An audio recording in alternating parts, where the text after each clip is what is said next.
Are you a leader that feels stuck, but the last thing that you need is more advice? We all know the last thing a leader desires is more advice when what they truly need is a powerful conversation. Matt Williams is here, the founder of Epiphany Professional. He helps leaders shift from traditional coaching into conversations that create real ownership, accountability, and change. And today we're going to talk about that exactly. So, Matt, it's really great to have you here. I would love to jump right in and ask you, why do you think coaching has become such a buzzword? And why do you think so many leaders still feel stuck? Well, I'm happy to be here, Lisa. Thanks very much. And that's a great question. Why so many leaders feel stuck, right? Well, what was the first part of that question, though? So coaching, it's like Yeah, everywhere you go online, and there's a new coach every day. I'm looking at right. like It's the Wild coaching, West. coaching. Everyone is a coach, and it's like so it's like a buzzword, but yet people aren't getting the help that they need. Yeah. Well, we'll start there. The real challenge is there's no barrier to entry into coaching. Anybody can call themselves a coach. They can hang out a shingle. So if you look at the distinction, I think, or the difference is for if we'll put it in a sports context, a player may be a fantastic player. Pick one in the NFL, NBA, or anywhere else. But just because they're a fantastic player doesn't mean they'll be a great coach. Mm. Helping others see what they need to do differently, helping them change their behavior, guiding them in a journey of discovery. Right. So, but because there is no barrier to the entry to coaching, people hang out their own shingle. In addition to that, there's so much confusion in the marketplace as to what coaching really is that oftentimes people will accept somebody that was an expert in their field, whether that is, leadership or medicine or anything else, and accept them as a good coach, even though they may not and often don't have the skill set associated with what coaching is meant to bring to the table. So finding a new word for coaching, if you come up with one, let me know, and maybe we'll be able to differentiate it more fully in the marketplace. Yeah, I know it's really confusing out there, and unfortunately the really good coaches are being like squashed down because like you said, these bright and shiny, I'm an expert, I'm a athlete, I'm this, are coming forward and taking money from people and saying, I'm going to coach you, but they don't really know what's going on. And so I think it's really difficult to find really good coaches these days as a leader. What differentiates you as a coach? And at what point did you realize that coaching harder is not the solution? Um, what differentiates me? Well, clearly it's not because I'm pretty, right? Um, I think what differentiates me the most is I have both the background in leadership, right, running my own companies and working in the corporate space, but I also did graduate work in executive coaching at University of Texas, and I've spent 15 years continually upgrading my skills and practicing it throughout that period of time to hone coaching skills. So it's the combination of experience and education. I think that probably differentiates me a bit. Additionally, even beyond that, the clientele that I work with are, as I've mentioned a couple of times, senior leadership in organizations. And because of my past, maybe I'm fairly results oriented, so I'm fairly direct and to the point, as opposed to somebody coming through psychology, therapy, counseling, HR, whatever it is, right? Coaching can be a very touchy-feely kind of space. Sometimes that's necessary, but predominantly the people that I work with don't want touchy-feely. They want to get to get down to business. Yeah, for sure, for sure. What is overcoaching? How would you define that? And can you give us an example? Overcoaching? Hmm. I'm not sure other than, and this is where I get into a bit of a rub with some of the organizing bodies in and around coaching. Overcoaching to me is um, leaning into almost a therapeutic model that um, stays strictly in the asking questions lane and explores all the feelings and everything around a particular topic. Um, to me, while questions are clearly important, and it's clearly important that the client determine the direction that they want to go in any engagement or conversation, I think there is a balance that can be stricken between questions and just engagement with the client, and whether that's in the form of advice or experience or anything else without consulting per se. I think that strikes a balance as opposed to the therapeutic kind of approach. Right. Yeah. So when you say that conversations create ownership, when you like conversations have conversations that create ownership, what does that translate to and mean in real life? Um, for me, and I think this is true across the board, the intent of or one of the tenets of coaching is ensuring that the client owns the process and the outcome, right? So if you were to come to me and say, um, Matt, I need help with choosing my hat for the next podcast, right? Um, I can tell you, choose the red one, and you may do it, but you may not like it. You may not think it fits well. It may impact your confidence. There may be a host of things going on. But if we have a conversation and I facilitate your thought processes around what will look good, given the podcast, given the rest of my outfit, et cetera, and you come up with an answer that you own, then you're going to be completely satisfied with it. You're going to wear it with confidence. And go forward from there. So it's who owns it is who's going to be accountable to it. If I tell you what to do, you may do it, but you're not going to own it and you won't be accountable to it. If you come up with the conclusion, then you will. There's an old adage in sales that if you tell them, they can doubt it. If they say it, it's true. So that's Right. ownership in a nutshell, right? Yeah. So if I chose the red hat because you told me to wear it and then I had a really terrible recording, I would be like, Matt, you told me to wear the red hat and look what Right. happened. Yeah, it's all about Versus, that. yeah, versus if I chose the red hat myself and then had a really terrible recording, I'd be like, oh, okay, well, maybe I'll try a different one next time. It's like taking ownership. It shifts that responsibility from coach Exactly. to the leader or what is it, coach trainee? What do you call someone you're coaching? Clients? I don't know. A coachee. Coachee. Yeah. Okay. Yeah. And that's the biggest, and that's kind of my passion, my movement currently in my career path, Lisa, is I work with so many organizations and managers, leaders are just overwhelmed and overworked.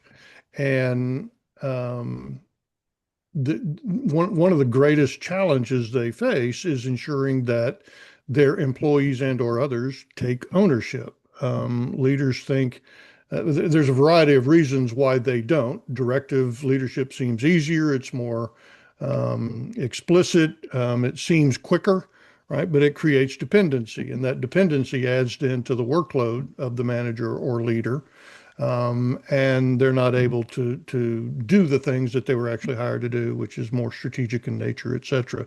So I'm really about trying to encourage, educate, and assist these leaders in assimilating they don't need to be coaches, but a small skill set that allows them to ACT. That's the acronym of our operating system within the Epiphany Leadership Method, is to ask questions, clarify, and transfer ownership. And they can do that within the flow without trying to learn all of the coaching mindsets and skill sets and all of that. What are the biggest challenges that you're seeing with those high level leaders that you're working with right now? Uncertainty, probably. I mean, there's a host of them. Most of the engagements that I work with deal in and around being a sounding board and helping them just navigate thoughts, right? Being that mirror for them. A lot of them struggle with boards, navigating conflict, communicating their vision effectively, showing up with some executive presence, right? So those are probably the top of those, and the thing you mentioned earlier about leaders don't want advice. Um, Most senior leaders don't, right? I mean, No? they're there because they know what they're doing. They're smart people. They don't need me to tell them how to run a business, right? They just need support because the old adage that it's lonely at the top is true. Yeah. And they need somebody to be that sounding board and be support and help them along the way. You get lower than that, and part of the confusion in and around coaching is that people hire coaches because they do want advice, Right. right? They don't understand what coaching is, and they want the answer, right? They don't want to go through the process of coaching. They just want the answer. And I get that, but that's not a coach's role. Yeah. Yeah.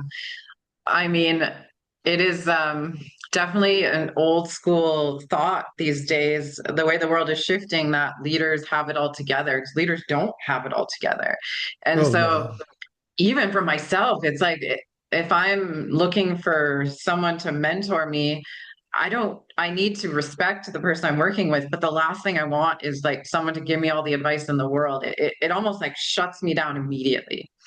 Because then I feel like good coaches, they see their client, they hear their client, and exactly that. You're like sitting with them to help the other person see kind of the missing things that they're not able to see on their own, if that makes sense. It does. I think a lot of it has to do simply with respect. Yeah. Respecting that the other individual is competent, capable, and has the answer that it simply needs to be drawn out. Why do you think it's so hard for leaders to let go of the fixing or the rescuing or directing? Let me flip that on you. What are your thoughts around that? What do you think leads them to that? Fixing. So they want to fix I think because like there's so much going on. Like it's like there's so many pieces that they just want to fix. To me, sounds like if I fix it, it'll be taken care of, and then I can put this away. And so it's almost like putting a band-aid on the issue. Yeah, yeah, you're spot on, and it's a Band-Aid that they probably don't recognize at the time, right? But it's quick. It seems to work in the short term, but then it becomes habitual and it creates dependency. There's a lot of, you get into the psychology of it. There's a lot of ego and control involved as well, right? Everybody wants to look smart and appear like they've got it all together, but um, we were I'm laughing all, because it's so not true. No one has, if yeah. one person in the world has their shit together, I want to meet them. Yeah, right. So it's a variety of things, but to your point that you brought up, it is the workload, the demands placed on them, the things they've got to get done, and unfortunately, it may fix it for the short term, but long term, it doesn't create a culture that is a learning culture that is that's independent, that takes ownership, that can multiply their productivity. They just kind of stay stuck. Yeah. Do you want to share some experiences that you've seen working with some of your clients where you've seen like shifts in them and kind of what happened over the long term? And share with kind of like what your system does and how your system of coaching works. Sure, I'll try to conjure up a couple. So many times coaching engagements are Um, so let me back up. More often than not, I'm brought into an organization because HR either believes somebody would benefit from coaching, or a leader believes that they or somebody else will benefit from coaching. And so, in that context, it's often very developmental, right? So, depending upon the objectives of the individual for their coaching, it kind of dictates the path, the direction that coaching takes. Most of my work tends to be, again, in and around presence, communication, self regulation, that kind of thing. So, if it's presence, it's a confidence thing. They're not showing up as an executive, they're not building confidence in others that they can be there and hold their own. If it's communication, they're not managing a team well, they're not sharing their vision succinctly. There's a lot of questions and revisits on things that they're doing. And if it's self-regulation, then they're an asshole, right? They blow up at situations, they don't manage themselves well, or they're overly emotional. So I can certainly have those clients who, from the presence standpoint, in working together, an example may be that they're not speaking up in meetings, right? They're not coming forth and challenging others when their role would dictate that they should, right? So we work on the confidence piece. A typical engagement will outline their goals, break it down, begin to coach, use experiments and practices and that type of thing. And one in particular that I'm thinking of that I've been working with for years progressed over time, right? He moved from his original position to the next position to a regional position to a national position, and has had great success because he was able to resolve for himself the things that were keeping him from showing up and being more present, right? Um, let's see, another individual that I can recall was a tremendous influencer, somebody that could, talked in 500 words a minute with gusts up to 750, just could get out and sell and really persuade people, right? And that passion kept him from leading people well, because he was so passionate. Somebody would bring something up or make a comment or make a suggestion, and he was immediately all over it, right? Which what it created was what you mentioned a minute ago. It shut him down, right? There was no Okay. no room, no more room for me to speak into that. So fine, you take it, you run with it, you know everything, right? So taking that significant skill set that made him very successful and that passion for the business and helping him see the impact it was having on others and why he wasn't getting the collaboration, the ownership, the things necessary to get the team to function at a higher level, allowed him then to do that and ascend again throughout the organization. So those are just a couple of the examples that come to mind, but it all follows a process. It all follows a framework. In coaching, it really is more process over content, right? Because you don't want to get sucked into the story and go backwards. It's all forward looking. So if you follow the process, and you're fully present, right? And ensuring that you're facilitating the thought rather than directing it and dictating it, then there's traditionally a positive outcome if the fit is good. Yeah, for sure, for sure. I'm sure a lot of your high level clients deal with difficult people. every single day. I know I remember having a boss where I just felt like everything I tried to communicate, it was impossible. It was like we were, and he was an alien and I was an alien and we were of different species and we just couldn't connect. What, like, how do you work with someone who is working with someone else? Essentially, how do you deal with difficult people? Like, what are some of the things that you could tell people that work? Because I know this happens all the time. So are you asking how to deal with difficult people, Yeah. or are you asking how do you get difficult people to work with others? I think a little bit of both. It's like leaders have to deal with, there's always that one person in the office who just stirs the pot or is just really hard to communicate with or has that ego. And how do you even start working with difficult people? Um, so I'll try to answer both sides of that. If I'm speaking to someone who has a difficult boss, right, and wants to improve that relationship, oftentimes it's about understanding communication styles, right? Difficult people are difficult for a variety of reasons, right? But if you understand what their style is, what their behavioral and communication style is, you can oftentimes make an adjustment to align more fully with them, and that improves the relationship. Um, Other times, difficult people can be difficult and simply need to be punched in the nose. Not literally, right, but figuratively.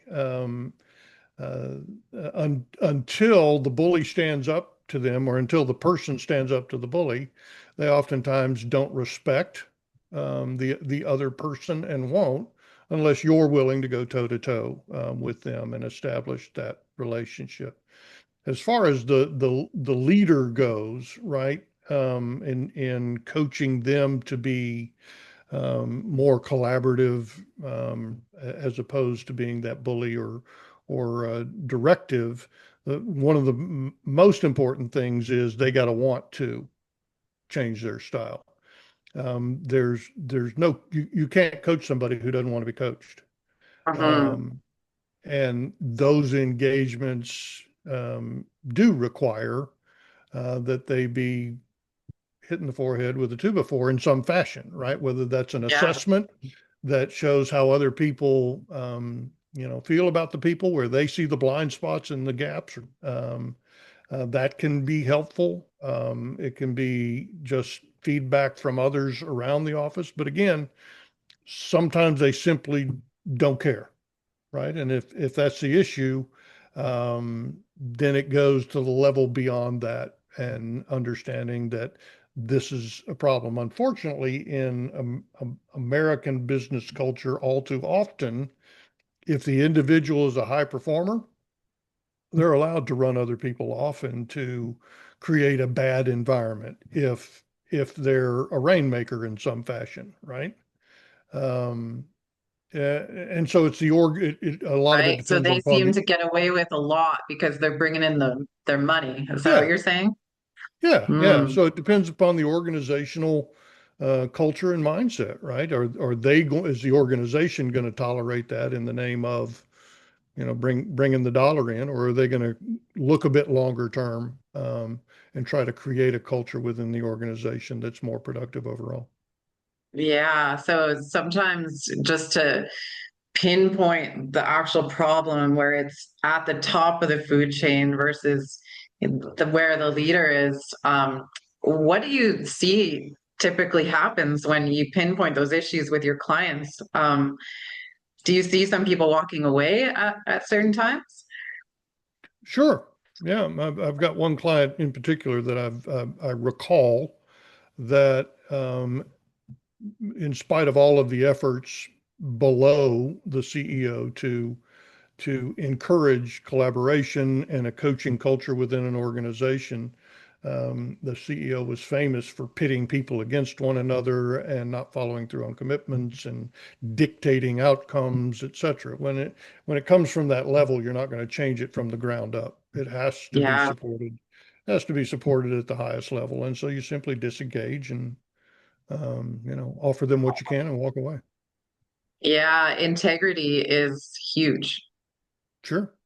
Integrity, I believe, needs to be its own language. Like if I see the person at the top not doing what they're saying and not saying what they're doing, if I lose that respect, then I just you can see the whole organization fall apart. Hmm. Yeah, then it's time to look around. Yeah. So it sounds like part of coaching, I mean, the clients that you're working with, like their whole lives are changing essentially. It's like a viewpoint of everything. So it's not just work life. Do you see some of your clients having a shift in their home life and when it comes to their relationships, families, and personal life? I certainly hope so. I'm a firm believer that um, who you are at home is who you are at work. You can't you got to deal with the whole person. You really can't separate the two. And I will often, and I get varying responses for this, but I'll often ask what role faith plays in their professional life. Mm, And people don't give that a lot of thought, but it always plays a role. And I'm not trying to convince them one way or the other what their faith should be, right? But they need to know who they are in order to lead effectively at a senior level. yeah, They need to know what their values 100%. are. They need to know what their vision is. They need to know what their fundamental choices in life are. So because the decision process and leading people at that level is not it's not a paint by the numbers deal. It can be very nuanced, and unless you have that post, right, to return to, that grounding post to return to help with some of those more difficult, nuanced decisions, then it's just hard to do. It's impossible to do. Yeah, I agree. So you've been coaching, you said before we started recording for 15 years. Hmm. I'm curious how you see the corporate world kind of shifting. Because from my view, I see, personal development is becoming more and more talked about and more of something that organizations are investing in. Is that what you see as the current trend, or how has coaching kind of evolved over the years since you've been doing it? So yeah, when I began coaching, nobody really knew what it was, right? Mhm. 15 years ago, and then it went through a phase where it was punitive. If you were getting a coach, you were in trouble. Okay. And but for the last, I don't know, 8 to 10 years, it's been much more developmental. People, HR and learning and development people have been very careful to engage coaches for developmental purposes and create the understanding within organizations that if you get a coach, it's a positive thing now, right? Right. There is a lot of investment in leadership development. I think the landscape is changing in coaching pretty rapidly at different levels. Below the very senior leader space, you're seeing a lot of organizations like Better Up and others that also do coaching online, right? So they go out and they hire coaches that are new or whatever, and offer them to organizations on a very broad scale, so everybody has some access to some aspect of coaching. And then you've got the advent of AI. AI is providing a pathway, a venue for people to be able to engage with technology and get some coaching.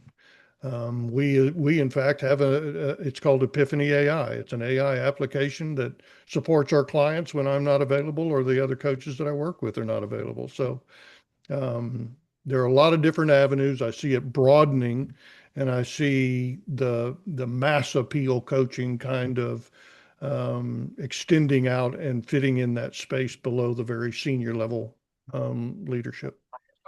Yeah, it almost seems like now, like people talk about having a coach or a therapist in such a positive way, whereas a decade ago or more than that, like people would silently whisper, I'm going to see my therapist. Like it's something like Mhm. hush hush, like there's something bad about it. But now it's like it's almost cool per se to have a bunch of Yeah, coaches, right? Like I heard yeah. people say it all the time. Oh, I have a coach for that, like some people have like five coaches for different things.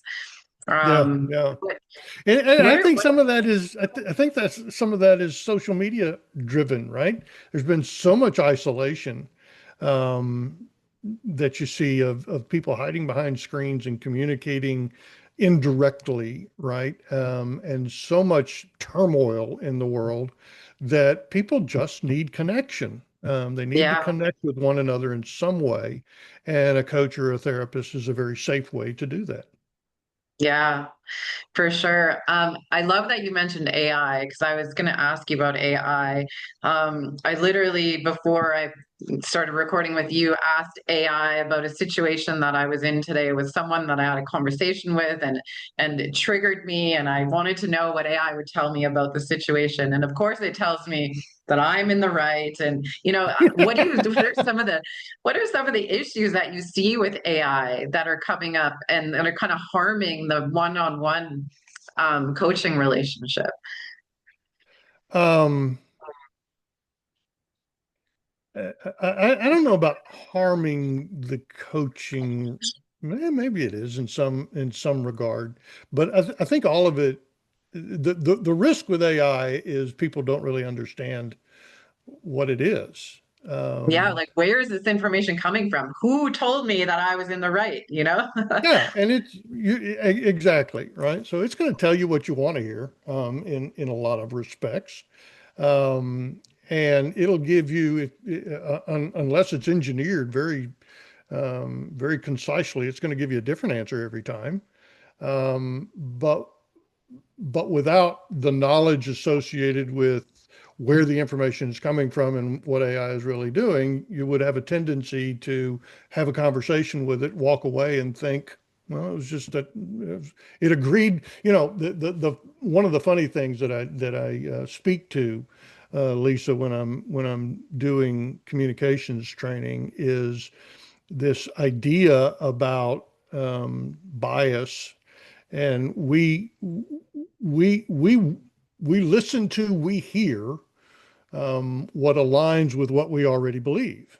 And Hmm. AI does a great job of telling you what that is, right? So we're Hmm. naturally going to go, oh, that's right, because we already believed it, right? And it aligns with that. So that's the risk, I guess, is people don't really know how to use it effectively. Right. But with appropriate prompting, prompt engineering, and the agent, right? I think it can be a useful tool as long as people simply accept that it's going to make mistakes. It's not 100% accurate, but for insight and generating some additional thought, it can be a very useful tool. Yeah, yeah, I definitely agree. So, Matt, I would love for you to tell us a little bit about more of what you do and where did the passion come from to start your own coaching business?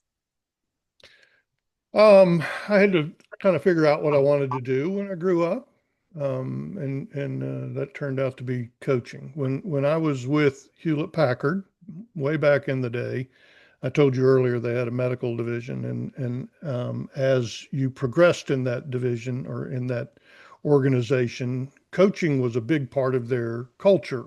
I don't think we even called it coaching back then, but they trained all of their leaders on how to coach employees and to coach effectively. And so when I left HP and I went and built a couple of organizations, I instilled in those organizations this same kind of coaching culture, this inquiry based culture.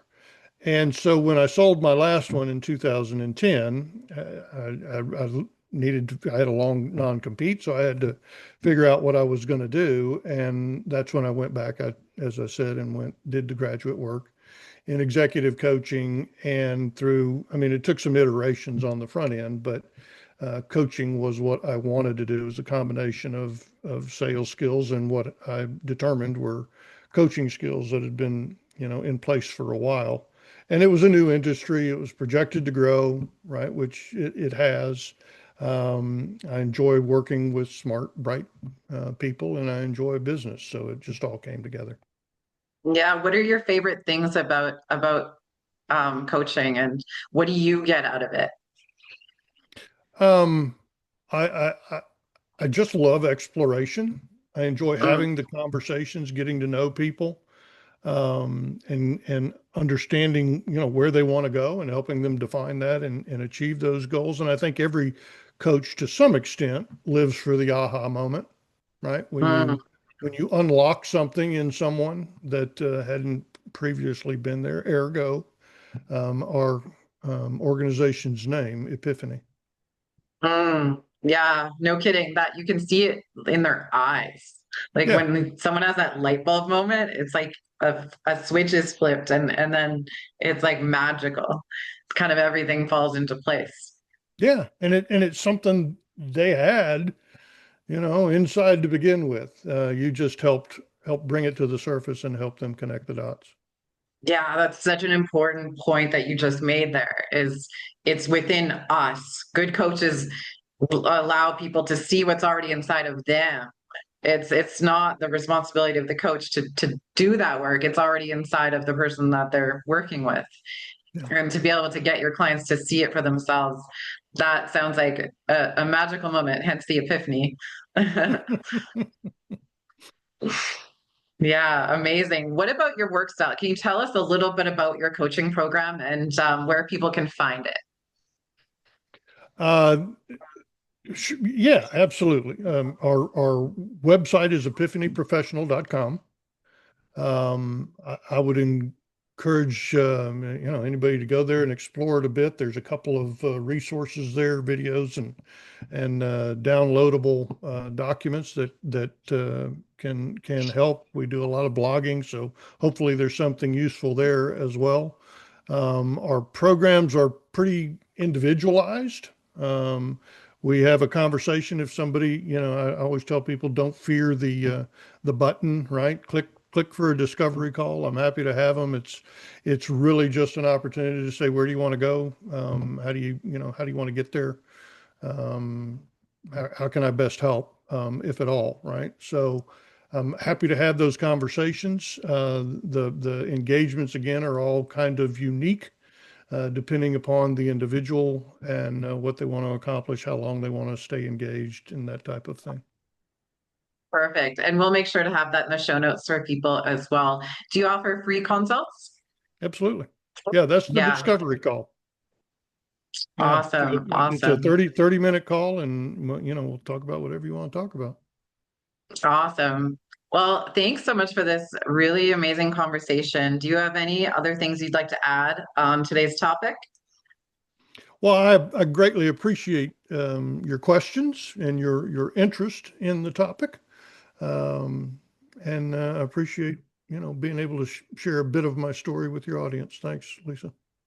Yeah, thank you. I guess one last question I have for you is who are your mentors and what do you think a good are some good qualities of a good leader and mentor? Hmm. So I'm also the principal in a coaching alliance. And so I get to work with a lot of senior coaches, and we support one another, right? So that's the mentor question, I guess, who my mentor is. Um, what was the other part of the question? What you think the best qualities are of a good coach? Of a good coach or a good leader, or both? I think I would say a good coach because you're a coach, so I want to know what you think a good quality of a good coach is. Qualities of a good coach are curiosity, um, the ability to be fully present, which is a challenge probably for every coach or every person. We've all got a million things going on, right? Um, uh, question, the ability to um, both be fully present and ask those questions that help the client move forward and unlock things. So those probably above anything else. Beautiful. And before we go for today, for maybe someone out there who's listening and they're still of that old paradigm and they're struggling and they're a leader, but they're afraid to ask for help, what would you tell that person? Well, I guess I tell them that's unfortunate. Stay stuck then. It, Here's a um, shovel and keep digging. don't let fear dictate your opportunities, right? We all have me, you, everybody has so much potential that goes untapped. And it goes untapped because of fear of something, right? Fear of being found out, fear of making a mistake, fear of not measuring up, just something. So don't let fear dictate your choices. Yeah, I like that because it's true. Leaders tend to be, people who are perfectionists and really hard on themselves. And even for myself, there's been times where I've been struggling so bad and I've been in tears. And I remember having like a coach call my phone in that moment and I didn't answer because I didn't want them to hear me being emotional in that moment. And it was like the universe giving me a leader, I mean, a coach in the moment. And I was about to turn it down. And I said to myself, no, you got to answer this call. Like Good you for have you. to let yourself be vulnerable. I like no one can do it on their own. So yeah, I love Good for that. you. Yeah. Yeah. Yeah. Yeah. So anyone out there that's struggling, just hit the button and have your consultation and let yourself be helped. Thank you so much for being here. It was so awesome talking to you today. Great talking to you too, Lisa. Thanks very much. Yes, and I look forward to the next one. You're going to be joining us for a series, so we'll get into even deeper on these topics in the coaching world in corporate land. I'll look forward to it. Yes, me too. All right. And to anyone out there, like I said, if you're struggling with anything, please do not hesitate to reach out for help. And we'll make sure to have Matt's website in the show notes for you guys to have easy access to that consult button. Until next time, take care, everybody.